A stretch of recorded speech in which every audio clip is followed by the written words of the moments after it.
Robo cinema చూసారు అందరూ, గుర్తుందా? రోబో తను తయారు చేసిన రోబోనే తన మీద తిరగబడుతుంది లాస్ట్కి కదా. అలాంటి సిచ్యువేషన్ మీకు ఎప్పుడైనా ఎదురైందా?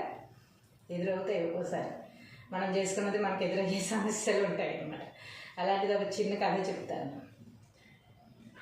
ఒక ఊళ్ళో ఒక రైతుకి 100 ఎకరాల పొలం ఉంది. ఆ పొలం దున్నలేక తల ప్రాణం తోక్కొచ్చేది.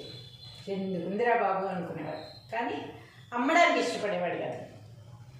అలా దున్నలేక ఏం చేశాడు, ఒకసారి ఒక గురువుగారిని కలిసి, గురువుగారు ఈ పొలమంతా దున్నడానికి నాకు అసలు నేనే పని చేయకుండా నా పనులన్నీ చేసి పెట్టేసేయడానికి ఒకళ్ళు ఎవరన్నా ఉంటే చెప్పండి, ఒక ఉపాయం చెప్పండి అని అడుగుతారు. అప్పట్లో రోబోలు లేవు కదా, అడుగుతారన్నమాట. అడిగితే ఆయన అంటారు, సరే నీకు ఒక రాక్షసుడు ఉన్నాడు, ఆ రాక్షసుడిని నీ దగ్గరికి పంపిస్తా.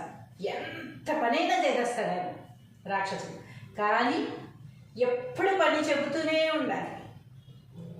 ఎప్పుడైతే నువ్వు పని చెప్పలేదో ఆ క్షణం నిన్ను మింగేస్తాడు. ఖాళీగా మాత్రం ఉండడు, ఖాళీగా ఉంచావో నిన్ను మింగేస్తాడు. చూసుకో, మరి కావాలంటే పంపిస్తాను అని.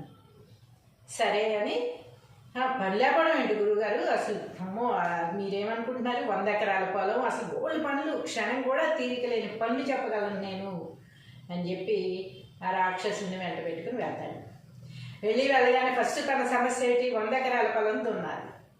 ఆ 100 ఎకరాల పొలం 3 సార్లు దున్నించాడు.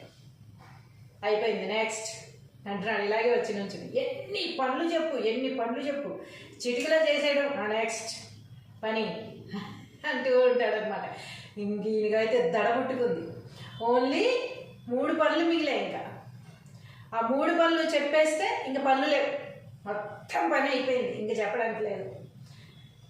అమ్మో ఈ 3 పనులు అయిపోతే ఎలాగ నన్ను మింగేస్తాడుగా అని భయం పట్టుకుని మళ్ళీ గురువుగారి దగ్గరికి పరిగెత్తాడు.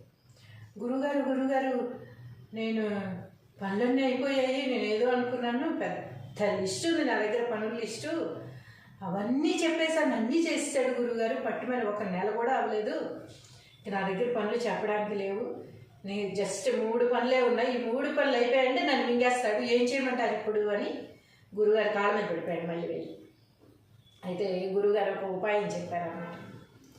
అమ్మయ్య అనుకుని ఈయన ఏం చేశారు, మళ్ళీ ఆ రాక్షసుడు చేతులు వర్క్ అంటున్నారు. ఊరే ఆగ్రా మీకు దండం పెడతా అని చెప్పి ఆ రాక్షసుని తీసుకుని ఒక అడవిలోకి వెళ్ళాడనమాట.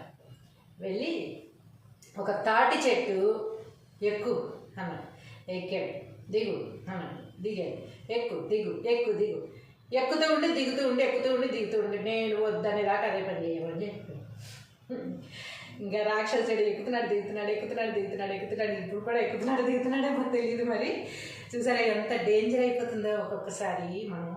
మనకి చేసుకోలేకపోతున్నాము, ఏదన్నా ఒక వర్క్ ఎవరన్నా చేస్తే బాగుండు అనుకుంటే అది చాలా డేంజర్ అవుతుంది ఒక్కోసారి. అందుకని వెనక ముందు చూసుకోవాలన్నమాట. ఈ పనికి వీళ్ళు యాక్ట్ అవుతారా లేదా, వీళ్ళకి చెప్పచ్చా లేదా, లేకపోతే ఏమైనా దెబ్బతింటామా, అయిపోతుందిలే అనుకుంటాం. తీరా చూస్తే అది ఎక్కడికో వెళ్ళి ఏదో పెద్ద డేంజర్లో పడుతుంది. కాబట్టి ఇలాంటి ఆలోచనలు ఏమన్నా మీకుంటే కనుక మానుకోండి. మన పని మనం చేసుకోవడం అంత ఉత్తమం ఇంకోటి లేదు.